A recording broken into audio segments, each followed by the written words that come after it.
자, 우리 하나님의 말씀 함께 읽읍시다. 신명기서 6장 1절에서 9절 말씀입니다. 이에 곧 너희의 하나님 여호와께서 너희에게 가르치라고 명하신 명령과 규례와 법도라. 너희가 건너가서 차지할 땅에서 행할 것이니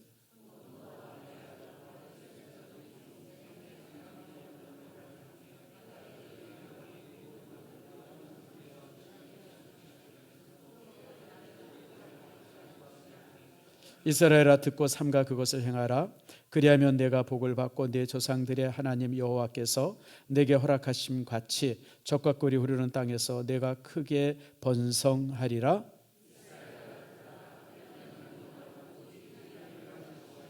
너는 마음을 다하고 뜻을 다하고 힘을 다하여 내 하나님 여호와를 사랑하라. 네 자녀에게 부지런히 가르치며 집에 앉았을 때든지 길을 갈 때든지 누워 있을 때든지 일어날 때든지 이 말씀을 강론할 것이며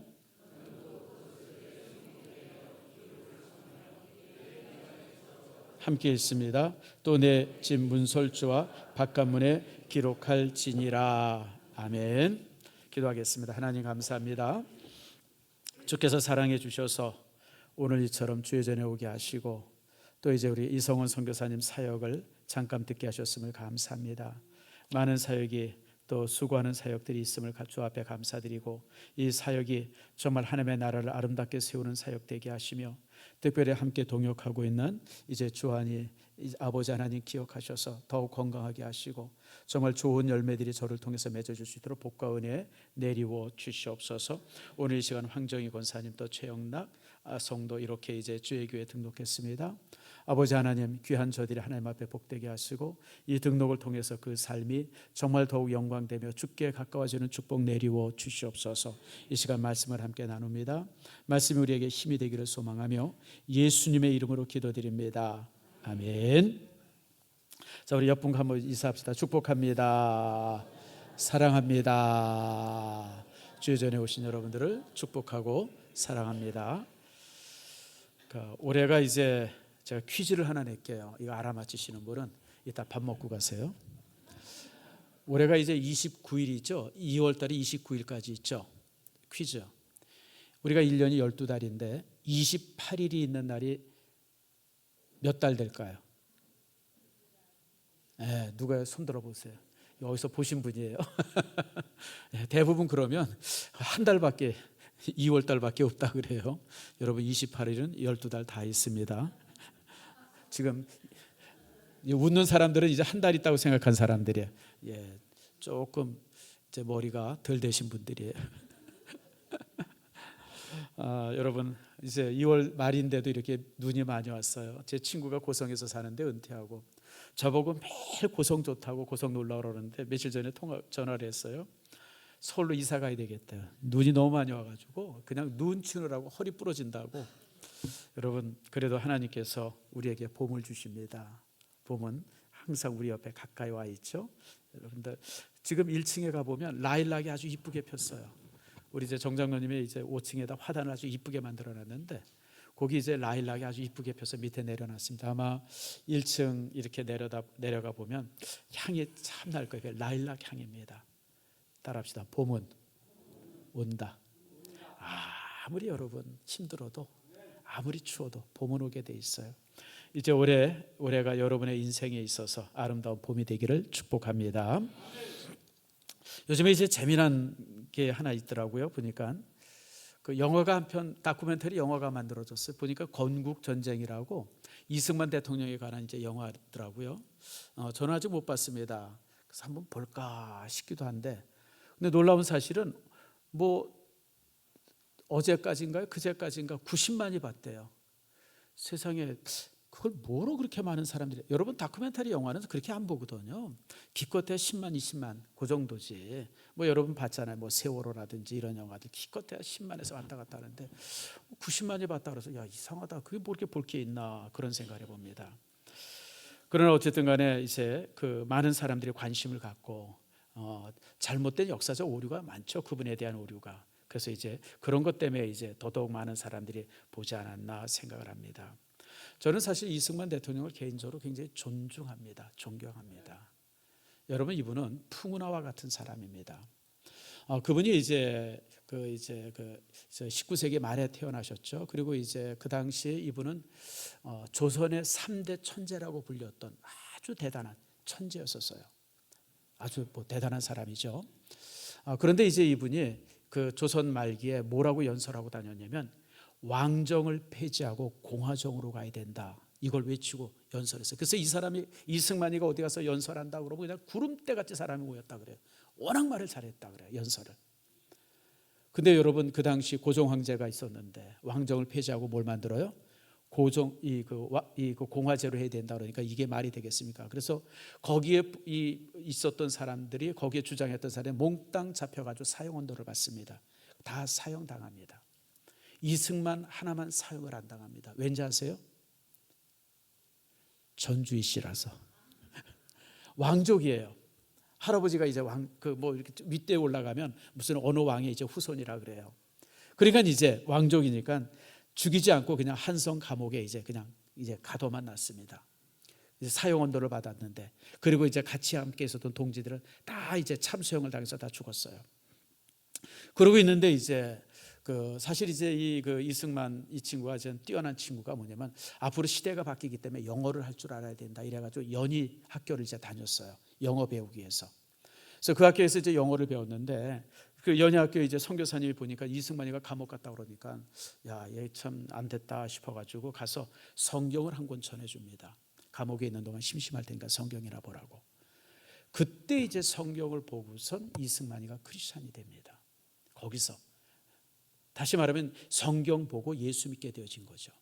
그러면서 제가 이제 한성 감옥에 있으면서 그 한성 감옥은 또 이제 이제 우리나라 지금으로 말하면 이제 무슨 안양교도소처럼 아주 중범죄들이 많이 갇히는 곳이에요. 그래서 이제 그런 범인들이 죄인들이 많이 왔어요. 그래서 그 사람들을 많이 전도합니다. 그래서 대한민국 초대 전도왕이 누구냐면 이승만입니다.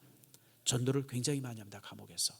그때 전도한 사람의 대표적인 인물이 몇 명 꼽으라 그러면 헤이그 열사로 갔던 이준 열사, 그 다음에 이제 월남 이상제. 저는 옛날에 월남 이상제 그분에 대한 글을 읽다가 이 사람이 베트남 사람인가 그런 생각을 했어요. 호가 월남이 돼가지고. 그런데 이제 그런 뜻은 아니죠. 아무튼 이런 분들이 이제 그에게 있어서 이제 이제 전도되어진 사람들입니다. 그리고 계속 감옥에 있었는데 그 당시 이제 일제가 이제 한일 합방하고 막 이러고 이제 우리나라 이제 외교권 뺏어가고 막 이런 일들이 있었잖아요. 그러다 보니까 이제 이제 고종 황제가 이게 어디 가서 사정을 하고 좀 도움을 청해야 되는데 도움 청할 데가 없는 거예요. 그런데 유일하게 이제 발견된 게 어디냐면 미국이 발견된 겁니다. 미국에게 도움을 청하자. 그래서 이제 미국에 도움을 청해야 되는데 편지를 가지고 미국 대통령에게 갈 특사를 찾는데 문제가 하나 있었어요. 영어 할 줄 아는 사람이 없는 거예요. 영어. 그래서 이제 그러면 영어 할 줄 아는 사람을 쫙 찾았는데 감옥에 있는 이승만이 발견된 겁니다. 그래서 이제 사형 언도를 받고 있는 이승만을 끄집어내서 이제 고종 황제가 편지를 주고 네가 이걸 이제 미국의 대통령에게 전달해 줘라. 우리나라가 지금 일본에 의해서 이렇게 고통받고 있고 우리나라의 모든 주권을 뺏었으니까 네가 해라 그래가지고 이제 밀사로 보냅니다. 근데 사실 이제 대통령을 못 만납니다. 못 만난 이유가 여러분 잘 아는 것처럼 국사 공부하신 분들은 알겠지만 데스라 카푸트 조약인가? 그게 이제 뭐냐면 일본이랑 미국이랑 밀약을 하나 맺었어요. 그 밀약이 뭐냐면 이제 일본은 조선과 이런 만주 쪽 이런 곳에 이제 일본이 점령하고 미국은 필리핀을 점령할 테니까 서로 나눠 갖자. 그 조약을 이제 이렇게 이제 비밀리에 서로 맺은 거예요. 밀약이죠. 근데 여러분 그런 밀약을 맺었으니까 우리나라 대표가 가가지고 대통령 만나겠다는데 여러분 만나주겠습니까? 사실 그래서 이제 만나지 못하죠. 그러면서부터 이제 이승만 대통령이 미국에 망명 생활을 시작합니다. 그래서 이제 미국에 가서 이제 조선에 돌아오지 못하고 그리고 거기서 이제 공부를 해가지고 여러분 잘 아는 것처럼 프린스턴에서 박사학위를 받죠. 그때 프린스턴에서 박사학위 받을 때 아시아인으로서는 최초 박사라 그래요. 아시아인으로서 프린스턴에서 박사학위. 그리고 그분의 그때 논문이 아주 지금도 이제 이렇게 아주 명문으로 불려질 정도로 논문을 잘 썼다고 그러죠. 그러면서 이제 미국에서 이제 한국을 조선을 위해서 조선 독립을 위해서 이제 독립운동하고 그리고 또 하와이 쪽에 와서 또 독립운동하고 이제 그러다가 이제 해방이 되어진 겁니다. 해방이 되어지고 이제 고국에 들어와서 이제 재헌국회가 만들어졌을 때 재헌국회의원이 되어지죠. 그때 이제 재헌국회 의장이 됩니다. 왜 의장이 되냐면 나이가 제일 많아서. 자, 여러분, 나이 많은 게 나쁜 것 아닙니다. 국회의원들이 다 모였는데 누군가 의장을 뽑아야 되잖아요. 여기서 나이 제일 많은 사람들을 의장으로 뽑읍시다. 예, 맞습니다. 누가 제일 많습니까? 보니까 그때 이승만이가 여든이 훨씬 넘었어요. 그러니까 이승만 박사가 제일 많으니까 저분을 회장으로 세웁시다. 그래서 이제 국회의장이 되어졌어요.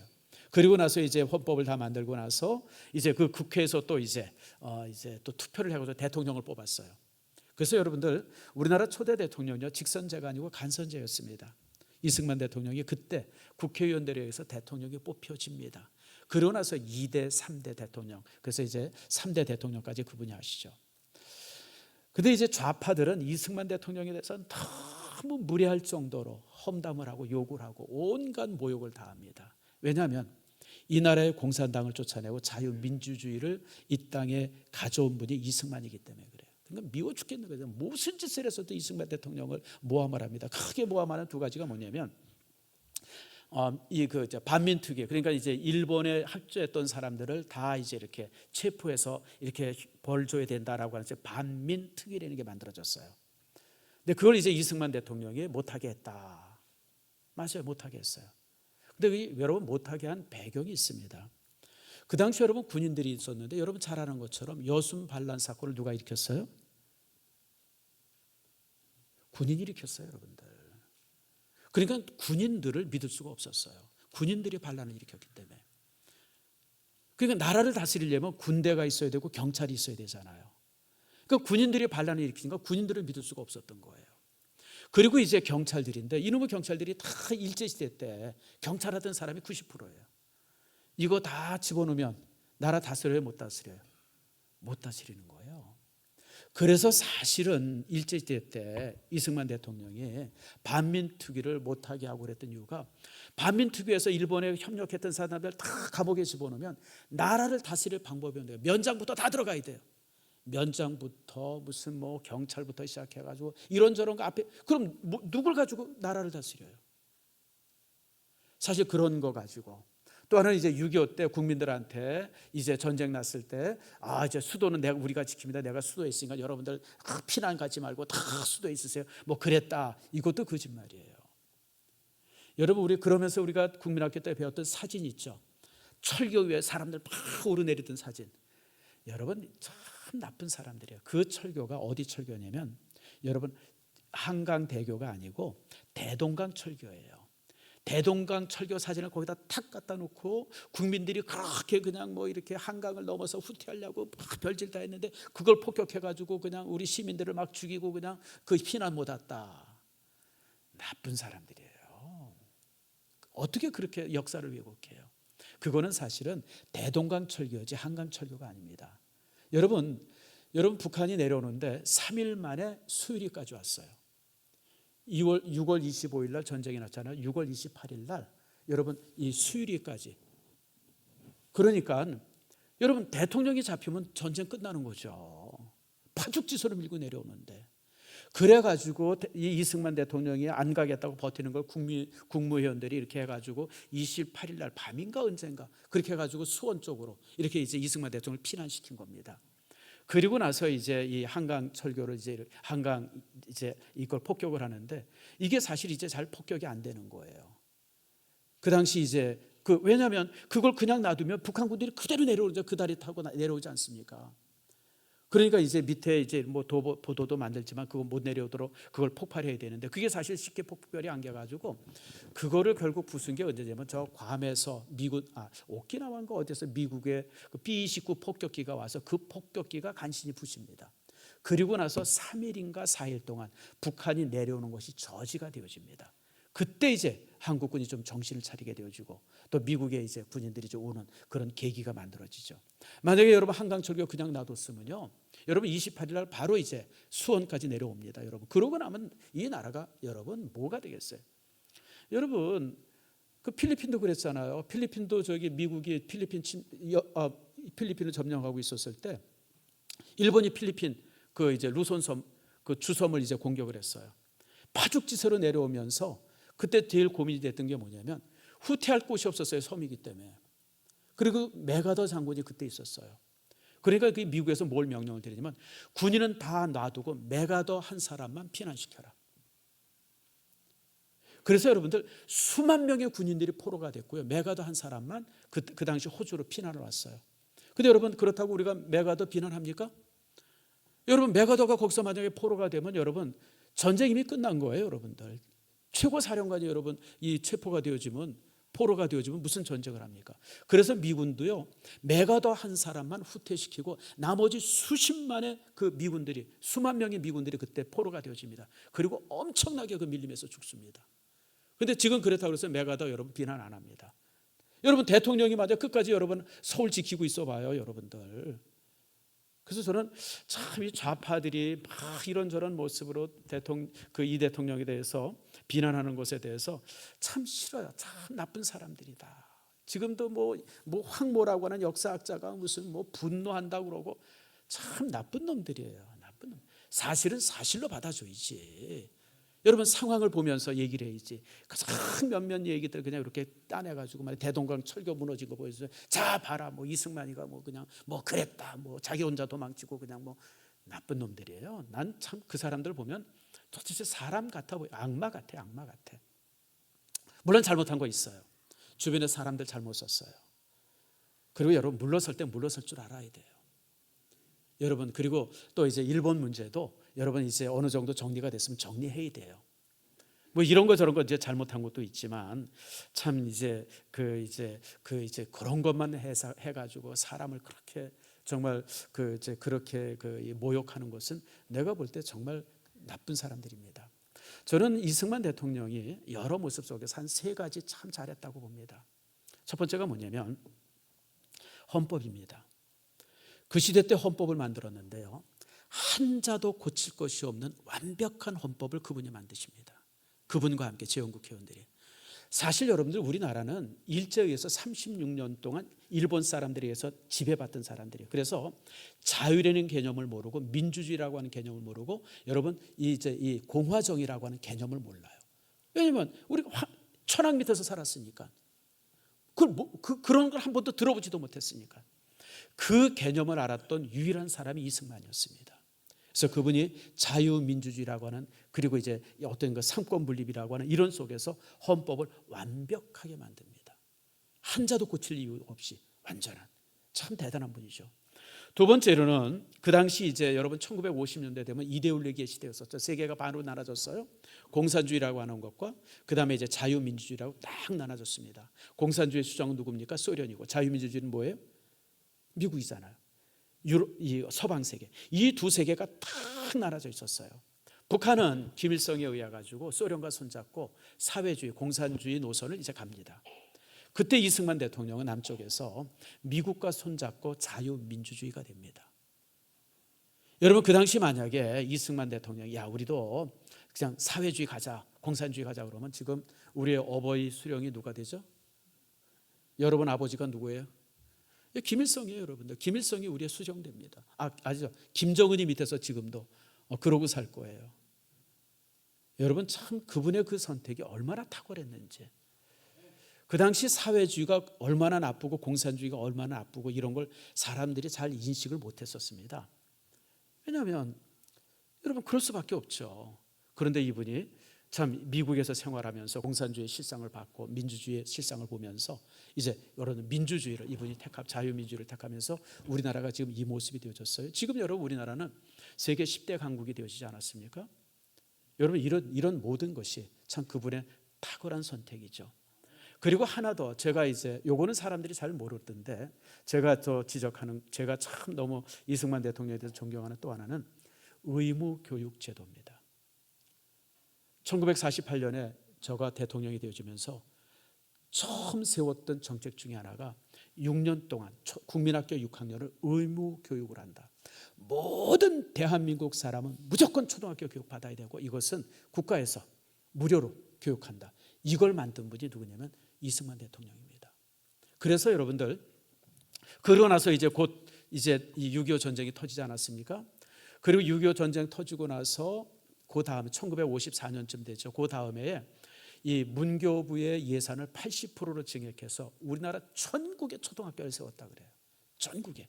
그래서 몇 년 있은 후에 96% 정도가 모든 어린이들이 초등학교 학생이 됐다고 합니다.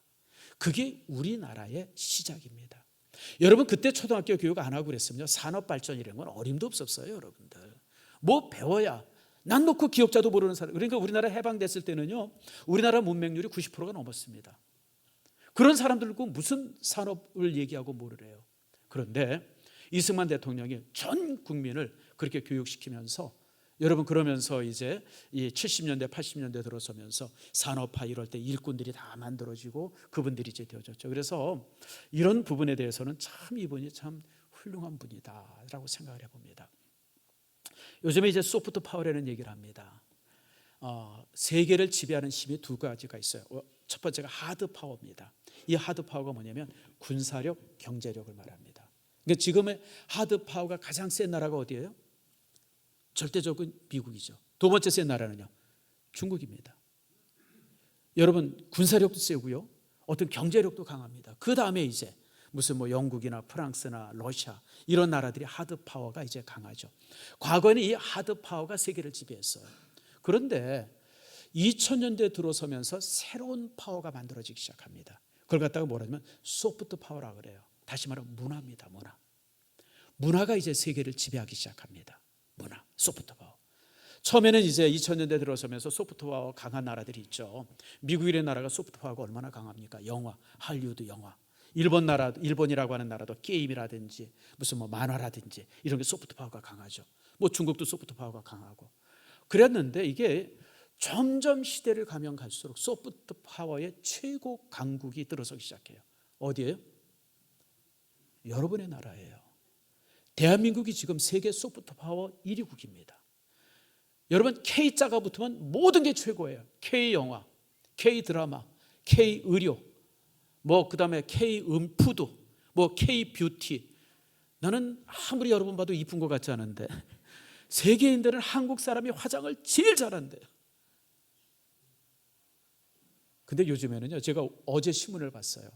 요즘에는 K아파트, 한국식 아파트를 짓는 것이 세계적인 유행이 된답니다. 지금 이제 한국식 아파트를 지었던 곳이 어디냐면 방콕, 필리핀, 뭐 그다음에 이제 이런 하노이, 그다음에 이제 몽고, 이런 데가 지금 한국식 아파트촌을 만든대요. 그리고 그것이 아주 최고. 그래서 지금은 K자만 붙으면 이게, 그래서 요즘에요, 세계적으로 가장 많이 논증이 되어지고 학문적인 어떤 학술지나 이런 데 되어지는 것 중에 하나가 뭐냐면, 왜 대한민국이 저렇게 소프트 파워가 강할까? 이게 지금 논의가 된답니다. 왜 그러느냐? 그래서 무슨 뭐 지형적으로 어떻다, 뭐 한국의 엔터테인먼트 산업이 뭐 발전됐다, 뭐 개인이 어떻다. 근데 저도 여러 가지 원인들을 보는데 한 가지예요. 한국인들의 전반적 교육 수준이 세계에서 가장 높습니다. 우리나라 문맹률이요, 몇 프로 안 됩니다. 우리나라는 98%가 글을 다 읽고 있습니다. 그리고 우리나라 젊은 친구들은 다 고등학교 이상 졸업자들입니다. 세계에 그런 나라가 없습니다. 우리나라는 청년들의 95% 이상이 다 고등학교 졸업자 이상이죠. 세계에 그런 나라가 없어요. 그러니까 이런 교육에 탄탄한 교육받은 사람들의 층들이 딱 버티고 있어요. 여기서 만들어지는 문화가 세계를 지배할 수밖에 없다는 거예요. 이건 제 얘기가 아니고 지금 논문 쓴 사람들의 얘기입니다. 그래서 이 한국의 소프트 파워에 관한 책들이 지금 여러 권 나와 있더라고요. 그래서 그런 책에서 보면 한국의 이런 소프트 파워의 원인이 어디냐? 바로 전반적으로 한국인들의 수준이 높다는 겁니다. 누가 시작을 했어요? 누가? 이승만 대통령이 시작한 거예요. 참, 그래서 저는 그런 모습을 보면서 참 이분이 대단한 분이었었구나.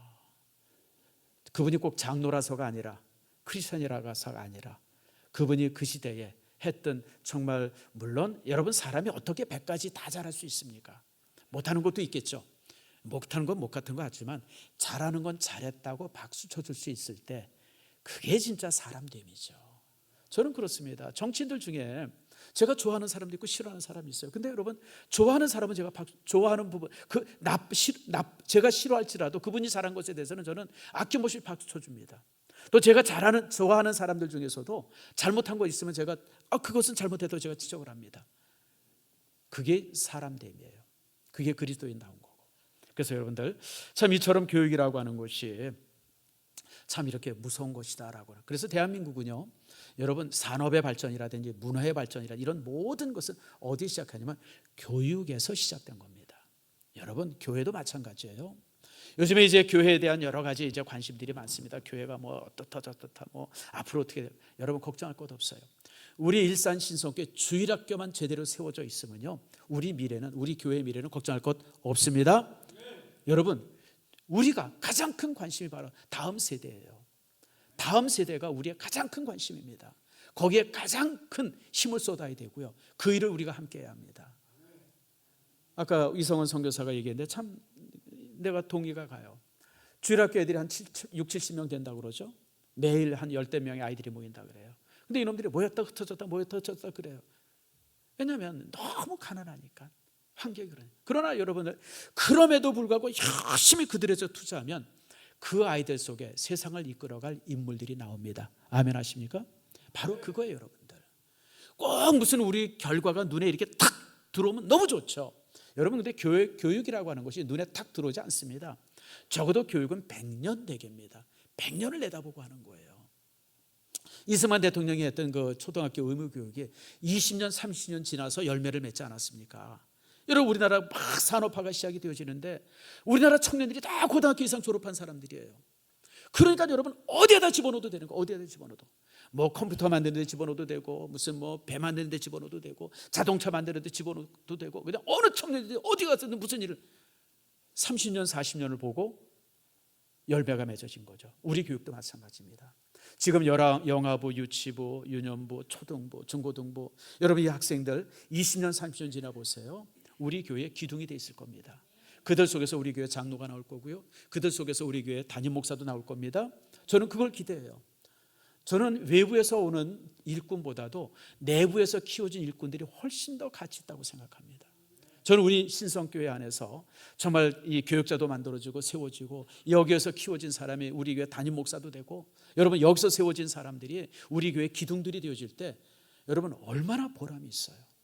여러분 우리 교회가 그렇게 되기를 축복합니다.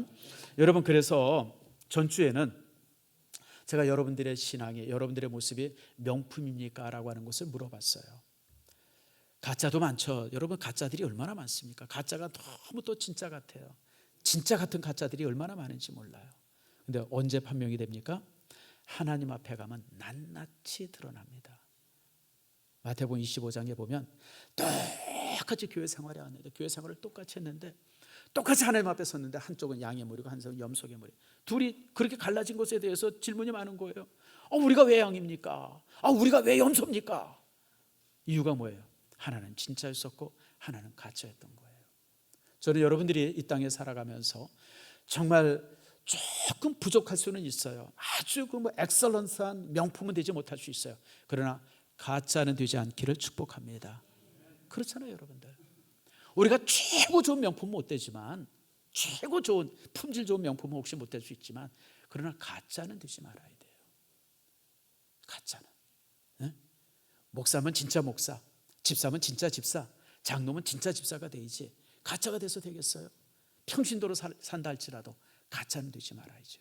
그런데 여러분 우리가 이렇게 명품 신앙이 나로서 끝나는 것이 아니라 나 다음 세대도 명품이 돼야 돼요. 그리고 그 다음 세대도 명품이 돼야 됩니다. 이렇게 계속해서 명품의 대회가 이어지는 그런 집안에 갖다가 뭐라고 하면 명문의 가문이라고 합니다. 여러분 집안에 족보 있죠? 족보 없는 사람은 손 들어보세요. 우리 할아버지가 저기 갑오 경쟁 때 노비에서 풀려난 사람들, 혹시 그런 사람 있습니까? 그런 사람들은 족보가 없어요. 근데 여러분들은 내가 볼 때 다 족보가 있어요. 족보가 있다는 건 뭡니까? 가문에 뼈대가 있다는 거예요. 저희 집에도 족보가 있어요. 처음에 족보를 사라 그럴 때 살아야 되나 말아야 되나 고민을 했는데 제가 샀어요. 왜냐하면 그래도 내가 뼈대 있는 집안의 후손인데. 그래서 제가 보니까 제가 하동정 씨 중에 참의공파, 그 중에 36대 손인가 그렇더라고요. 그래서 내가 뼈대 있구나. 근데 여러분 이 가문의 자락이 부끄러운 게 아니에요. 예수님도 자신의 가문을 자랑합니다. 뭔 소리냐고요? 마태복음 1장 1절 보세요. 자, 한번 읽어봅시다. 시작. 아브라함과 다윗의 자손 예수 그리스도의 계보라. 다시 말하면 아브라함과 다윗의 자손 예수 그리스도의 족보다. 예수님이요 자신의 족보를 마태복음 1장에 적습니다. 다시 말하면 예수님은 내가 뼈대 있는 신앙의 가문이라고 하는 것을 보여주는 거예요. 그래서 아브라함은 누구를 낳고 누구를 낳고 쭉 내려와요. 또 이제 유다는 누구를 낳고 쭉 내려오고 다윗은 누구를 낳고 해서 이렇게 쭉 이렇게 족보가 내려옵니다. 그래서 여러분 예수님이 마태복음 1장을 시작하면서 뭘 말하냐면 나는 유대인들 앞에서 유대인에게서 가장 뼈대 있는 가문의 사람이다. 이걸 말하는 게 마태복음 1장입니다. 저는 여러분들도 그런 가문이 되기를 바라요. 우리도 사실 이 가문에서 연속이 되어집니다. 아브라함의 자손 다윗의 자손 예수 그리스도의 신앙을 이어받아서 우리가 여기까지 온 영적 가문의 사람임을 기억하시길 바랍니다. 그래서 여러분들 예수님만 가문을 자랑할 수 있는 게 아니라 저와 여러분들도 영적 가문을 자랑할 수 있어요. 아마 이제 여러분 파가 있을 거예요. 저는 제가 하동정치 중에 참이공파거든요. 우리도 파가 있어요. 제가 파를 하나 만들었다. 신성파, 신성공파. 여러분 우리가 신성교회 안에서 우리가 이렇게 믿음 생활하게 되어진 우리가 명문의 신앙의 명문의 가문이죠. 여러분 이런 영적 가문이 우리에게 있다고 하는 사실을 여러분 잊지 마세요. 그래서 저는 여러분들의 신앙이 여러분 때에서 찬란하게 피다가 끝나는 것이 아니라 여러분 다음 세대, 여러분 자녀 세대, 여러분 손주 세대, 그리고 여러분 정말 손주의 손주 세대까지 신앙의 대가 다 이어져서 예수 그리스도가 이 땅에 오실 때 정말 그때까지도 신앙의 대가 끊이지 않은 명문의 가문이 되어지기를 축복합니다. 그게 명문의 가문이에요. 무슨 우리 집안에 보니까 옥관자가 서말이다. 옛날에 어른들 그런 얘기 많이 하죠. 옥관자가 뭐예요? 뭔 소린가? 여러분 정오품인가 되면 옥으로 만든 관자를 하나씩 줘요. 그래서 명문의 가문은 그 옥관자를 다 합하면 서말이다. 그게 이제 잘난 가문들이 그런 식으로 자기를 이렇게 자랑하죠. 통정대부라 그러니까 정오품 이상을 그렇게 얘기하지 않습니까? 그래서 이제 그러는데 그건 자랑할 게 아니고 우리가 진정 자랑할 것은 그리스도의 영적 계보 안에서 내가 있다. 이게 진짜 명문의 가문이 되어지는 겁니다.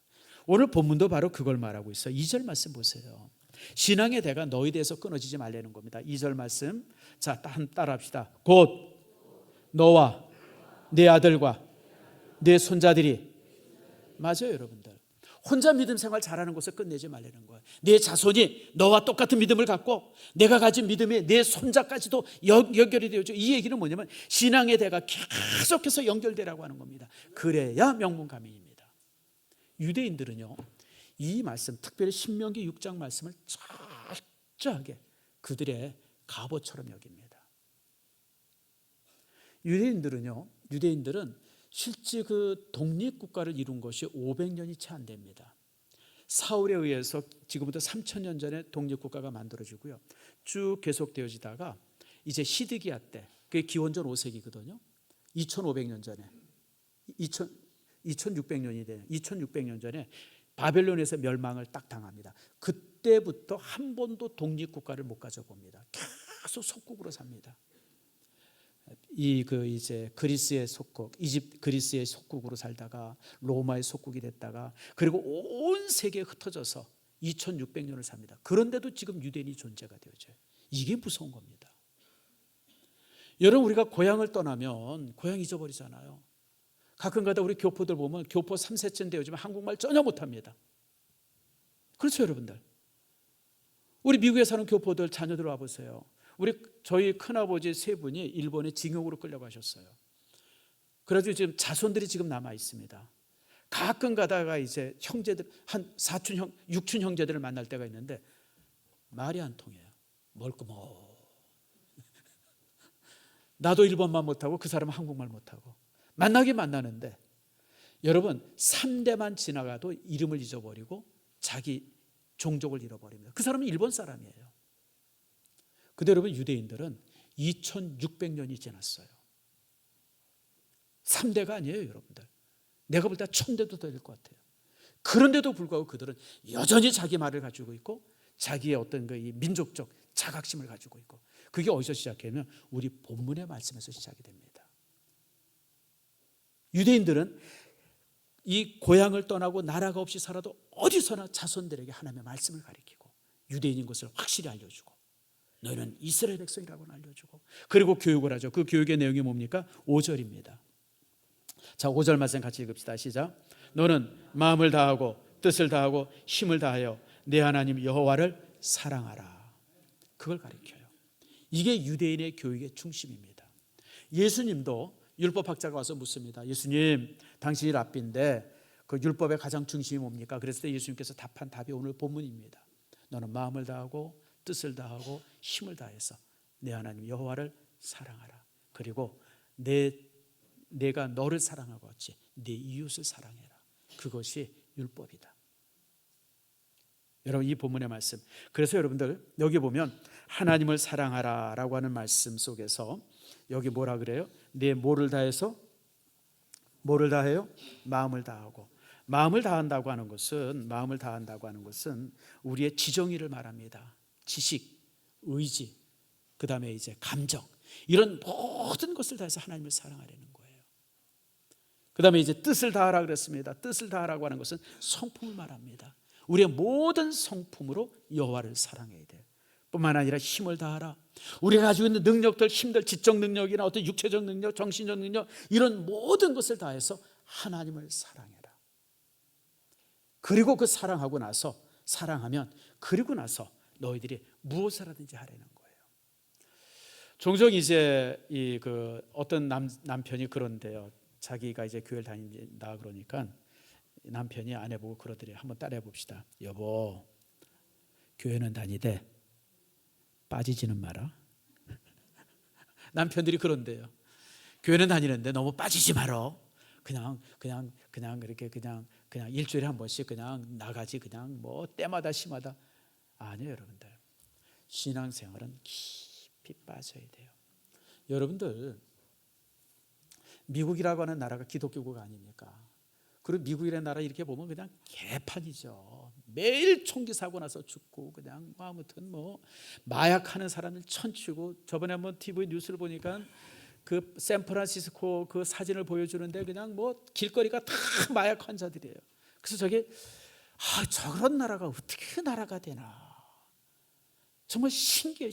그리고 또 이제 멕시코그 국경에서는 그냥 불법 이민자들 천지고 그냥 내가 볼 때는 개판이에요, 개판. 근데 여러분, 그 미국이 세계 1위 국가예요. 여러분, 이상하지 않아요? 만약 우리나라에서 말입니다, 일주일에 한 번씩 총기 사고 나고 우리나라 사람들 중에 그냥 막 마약해가지고 그냥 비틀거리는 사람 다니고 그러면 우리나라 체제 완전히 무너지죠. 여러분, 근데 미국은 안 그래요. 그런데도 견고해. 세계 제1의 나라예요. 여기에 이유가 있습니다. 미국이라는 사회가, 특별히 남부 지역을 제가 가서 참 놀란 것 중에 하나가, 제가 사실 우리 교회에 꼭 하나 하고 싶은 걸 아직 못한 것 중에 하나가 초등학교 세우는 거예요. 학교 세우는 건데 그걸 못했어요. 우리 교회가 조금 더 이렇게 성장하고 정말 1000명 이상 모이는 교회를 이렇게 이제 1000명, 2000명 모이면 제가 꼭 하고 싶었던 게 학교였었어요. 근데 이제 그걸 아직 못하고 있는데, 제 다음 때, 저 말고 이제 다음 때 이제 하게 되리라 이제 기대가 되는데, 미국은요, 남부 쪽에 있는 모든 교회는 학교를 다 가지고 있습니다. 그래서 미국에서는요, 부모들이 자녀를 어디서 교육을 시키냐면 교회에서 하는 학교에서 교육을 시킵니다. 거기서 교육을 시켜요. 그러니까 철저하게 유치원부터 시작해서 고등학교 때까지 신앙 교육 속에서 아이들이 자랍니다. 그리고 고등학교 딱 졸업하면 네가 가고 싶은 거 하라고 합니다. 공학을 하고 싶으면 공학하고, 사관학교 싶으면 사관학교 가고, 무슨 운동하고 싶으면 운동선수로 다 터져요. 근데 얘네들이 미국의 주류가 된답니다. 얘네들이 그렇게 가서 대학에서 공부하고 이러면서 이제 어떤 그 기업가가 되어지고, 또 은행가가 되어지고, 군인이 되어지고, 또 사회의 어떤 그 정치인들이 되어지고, 상원의원 하원들이 되어지고, 그러니까 이렇게 어렸을 때 철저하게 신앙으로 키워진 아이들이 이제 나가서 이제 미국의 주류 사회의 중심, 허리가 된다는 거예요. 그러니까 그 아래 저 빈민 같은 사람들, 흑인들 그냥 무슨 그런 데서 그냥 총기 사고 나고 그냥 마약 사건 나고 그런 게 크게 다 있어도 미국이 견고한 이유가 미국의 중심 세력이 크리스천들이기 때문에 그래요. 견고하게 쓴 크리스천들이 미국 전체를 지배하고 있기 때문에 그렇습니다. 우리나라도 마찬가지예요. 여러분, 우리도 우리 자녀들을 신앙 안에만 잘 키워놓으면요, 여러분 걱정할 것도 없어요. 아이들만 믿음 안에 다 키워놓으면 저 멀리 가서 뭐 유학을 가든지 아니면 어디 가서 무슨 뭘 하든지 걱정할 필요 없어요, 여러분들. 그래서 여러분들, 믿음으로 키워진다고 하는 것이 이처럼 중요합니다. 대한민국의 미래는 교회에 있습니다. 여러분 잘 기억하세요. 대한민국의 미래가 교회에 있어요. 여러분, 신앙의 인격으로 다듬어지지 않은 아이들이 지식만 많이 쌓으면요, 아주 독한 이기주의자가 됩니다. 요즘에 이제 뭐 의사들이, 전문의들이 파업한다 그러잖아요. 내가 아까 유집사한테 물어본다고 못 물어봤어요. 여러분, 제가 목사인데 1년에 목사로 10,000명씩 나온다 그러면 좋을까요, 나쁠까요? 좋죠. 여러분들. 10,000명씩 목사가 나온다는데 우리나라에 목회할 때 없으면 어디 뭐 하면 돼요? 주한이처럼 선교사 보내면 돼요. 이성원 선교사처럼 선교사 보내버리면 돼요. 한국에서 목회할 자격이 안 되는 사람들, 좀 자질이 떨어지는 사람들 선교사로 다 보내버리면 되잖아요. 또 이 선교사 자질 떨어진다는 게 아니고 여러분, 갈 데 얼마나 많아요. 지금 여러분, 쿠바가 그렇게 합니다. 제가 저번에 한번 영상을 보는데 아프리카에 쿠바 의사들이 그렇게 많아요. 아프리카의 쿠바 의사들이 그냥 널렸어. 이건 아프리카는 의사들을, 이 쿠바라고 하는 나라가 참 보잘것없는 나라인데 의사들을 굉장히 많이 배출합니다. 그래가지고 국내에서는 이제 소비가 안 되니까 그 사람들이 다 지금 어디 나왔냐? 아프리카에 나와 있어요. 여러분, 의사가 1년에 한 10,000명씩, 50,000명씩 나오면 얼마나 좋아요, 여러분들. 그들도 뭐 힘들어서 못하겠다 이런 얘기 안 하고, 지금 우리 의사 없는 지역들이 얼마나 많습니까? 또 세계적으로 의사 보낼 데가 얼마나 많아요. 대한민국 의사가 세계 제일인데, 아프리카뿐만입니까? 이 동남아시아 뭐 이런데 저런데 한국 사람들이 개원했다 그러면 최고의 병원이에요, 최고의 병원. 지금 캄보디아에 캄장신학교 옆에 한국인들에 의해서 개업된 병원이 하나 있어요. 최고 병원이다, 최고 병원. 잘 안 되고 뭐 이런데 그 캄보디아 병원에서 못 고치는 사람들은 다 거기 오고, 한국인들은 캄보디아 병원 절대 안 갑니다. 거기 다 가지. 여러분, 이런 곳이 이런데, 그래서 여러분들, 이게 인격이 안 돼 있고 신앙이 안 돼 있는 사람들이 고급 실력을 갖게 되어지면요, 무서운 사람들이 됩니다. 자기 이기적으로 똘똘 뭉쳐가지고요, 무서운 사람 됩니다. 그러나 여러분들, 신앙으로 뭉쳐있는 사람, 정말 믿음 안에서 잘 돼 있는 사람들, 이런 사람들이 고급 지식을 가지면 세상을 바꿉니다. 여러분, 아프리카 그 천주교 신부이긴 하지만 그 의사 한 사람, 누구죠? 누구? 여러분, 그분 보세요. 그분 그 한 사람, 그분은 무슨 뭐 대단하게 좋은 의대 나온 것도 아니에요. 무슨 뭐 그냥 신부면서 의사. 그 속에 거기 들어가 가지고 그러면서 여러분, 이 수단의 한 마을을 바꾸잖아요. 세상을 바꾸잖아요. 신앙으로 되어 있는 사람들이 고급 지식을 가지면요, 세상을 바꿉니다. 저는 여러분들의 자녀들이 믿음 안에서 그렇게 세워지기를 축복합니다. 말씀을 맺습니다. 여러분, 내일부터 되어지는 특세가 여러분의 자녀에게 거룩한 추억을 만들어 줄 겁니다. 새벽에 나와서 예배드리고, 또 이제 금요일 날 또 이제 목사님으로부터 축복기도 받고, 또 교회에서 주는 용돈 받고, 이게요, 아이들에게는 어마어마한 추억이에요. 평생 기억되어지는 추억입니다. 내가 목사님으로부터, 교회로부터 이렇게 사랑받고 격려받았다고 하는 거. 그래서 여러분들이 피곤하고 조금 그럴지라도 여러분, 나와서 아이들을 격려하길 바랍니다. 격려해서 아이들에게 정말 내가 새벽 예배 나갔었어. 그리고 목사님한테 축복기도 받았고, 새 학기 시작될 때, 그리고 목사님한테 이렇게 이제 장학금도 받았어. 교회에서 주는 장학금이 얼마나 참 아이들에게 기쁨이 되겠어요. 여러분, 그런 모습 속에 여러분 자녀들에게 정말 거룩한 추억을 만들어주고, 여러분 자녀가 신앙 안에서 아름답게 자라서 세상에 정말 큰 기둥이 되어주는 축복 있기를 축원합니다.